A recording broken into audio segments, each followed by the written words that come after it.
ওম জয় তিলকনাথ, জয় বাবা লোকনাথের জয়, জয় বারদীর ব্রহ্মচারী বাবা লোকনাথ, জয় বিশ্বাসনাথ বাবা লোকনাথের জয়। আমার প্রাণ বাবা লোকনাথ হলেন সকলের হৃদয়ে চিন্তা চূড়ামণি। বাবাকে স্মরণ করা মাত্রই বিপদ থেকে তৎক্ষণাৎ উদ্ধার পাওয়া সম্ভব। নমস্কার দাদা ভাই, আমি রীতা কর্মকার দক্ষিণ কলকাতা থেকে লিখছি। আমাদের বাড়িতে প্রতি বছর 19শে জ্যৈষ্ঠ খুব বড় করে বাবা লোকনাথের পুজো হয়। আমার শ্বশুরমশাই স্বর্গীয় তারিণীচরণ কর্মকার স্বপ্নে বাবাকে পেয়েছিলেন। তারপর থেকেই তিনি মহা ধুমধামের সাথে বাবা লোকনাথের পুজো করেন। বাবার কৃপায় আমার স্বর্গীয় শ্বশুরমশাই অত্যন্ত ভালো মানুষ ছিলেন। তিনি তার বড় ছেলের বিয়ে দিয়েছিলেন তারই রাঁধুনি সত্যচরণ দামের মেয়ের সাথে, আর সেই মেয়ে হলাম আমি। মাত্র 17 বছর বয়সে আমার বিয়ে এবং এই বাড়িতে আসা। তারপর থেকেই দেখে আসছি এই বাড়ির ছোট থেকে বড় সকলেই কত ভক্তি করে আন্তরিকভাবে পুজো করে বাবা লোকনাথের। এরপর আমিও যে সকলের সাথে মিলে মিশে কবে বাবার ভক্ত হয়ে পড়েছি তা আমার নিজেরও অজানা। সময়ের সাথে সাথে বাবা লোকনাথ যেন আমার নিজের বাবার থেকেও আপন হয়ে উঠেছেন। সময়ে অসময়ে সব কিছুই আমি আমার বাবা লোকনাথের সাথে আলোচনা করি। কোনো কিছু জিনিস অথবা কোনো ঘটনা কিংবা কোনো মানুষের ব্যবহার যদি আমার পছন্দসই না মনে হয় তাহলে আমি তাকে কিছু বলি না, তার পরিবর্তে বাবাকে শুধু সেটার উল্লেখ করে বলি, বাবা তুমি দেখো। সাথে সাথেই অথবা কয়েক দিনের ভেতর সেই অপ্রীতিকর পরিস্থিতি বা ঘটনা অদ্ভুতভাবে পাল্টে যায়। আমার মনে হয় স্বয়ং বাবা যেন প্রতি মুহূর্তে আমার সাথে কথা বলেন। তিনি বলেন, আমার সোনা সন্তান, তোর মনের গভীর বিশ্বাসই আমার কৃপাকে তোর প্রতি আরো জাগ্রত করে তুলেছে। যে বিশ্বাস হৃদয়ের ভেতর নীরবে বেড়ে ওঠে সেই একদিন সব অসম্ভবকে বিনয়ের সাথে সম্ভব করে তোলে। ভয় করিস না, তুই তো একা নোস। তোর প্রতিটি নিঃশ্বাসে, প্রতিটি প্রার্থনায়, প্রতিটি অশ্রু ও হাসিতে আমি রয়েছি।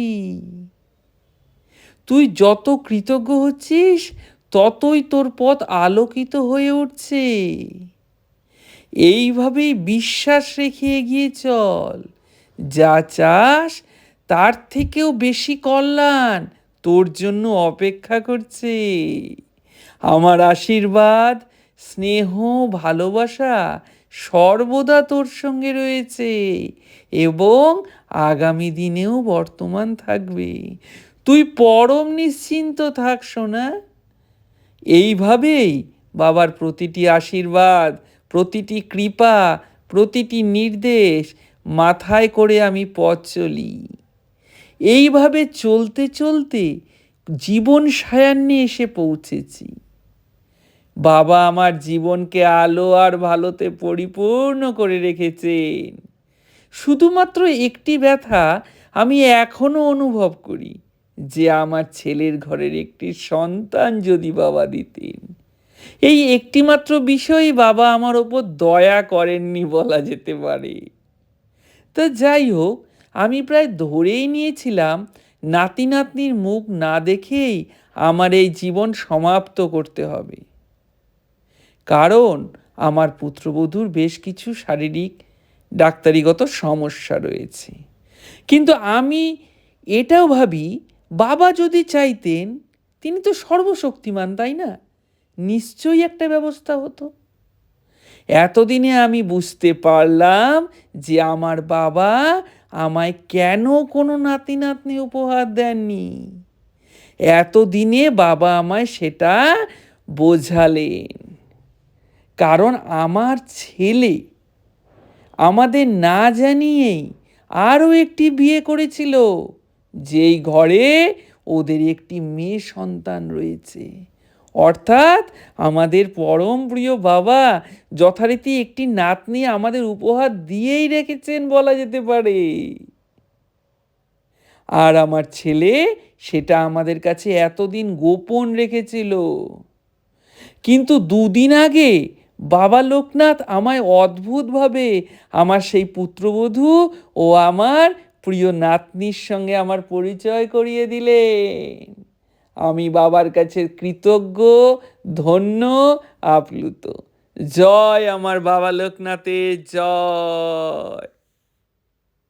জয় বাবা লোকনাথের জয়। জয় করুণা সিন্ধু, কৃপা সিন্ধু, দীনবন্ধু বাবা লোকনাথের জয়। আমি সদা সর্বদা একটাই কথা বলি, বাবা লোকনাথকে বিশ্বাস করলে বাবা সেই বিশ্বাসের মর্যাদা রাখেন। অনেকেই আমায় মেসেজ করে বলে, বাবা তো আমার বিশ্বাস রাখলেন না। বিশ্বাসের মতো যদি বিশ্বাস করা যায়, বাবা সেই বিশ্বাসের মর্যাদা রাখবেনই। তাই বাবাকে কোনো কটু কথা না বলে, কোনো নেগেটিভ না বলে আমার সঙ্গে যোগাযোগ রাখুন, যাদের মনে হচ্ছে বাবা আপনাদের ওপর বিশ্বাস বজায় রাখেনি। তারাও, এমনকি যারা বাবাকে বিশ্বাস করেন তারাও আমাকে হোয়াটসঅ্যাপে মেসেজ করুন। আমি কথা দিচ্ছি যে আমি আপনাদের সঙ্গে বাবা লোকনাথের ভাবধারা বজায় রাখতে যথাযোগ্য সাহায্য করব। ওম জয় লোকনাথ, জয় বাবা লোকনাথের।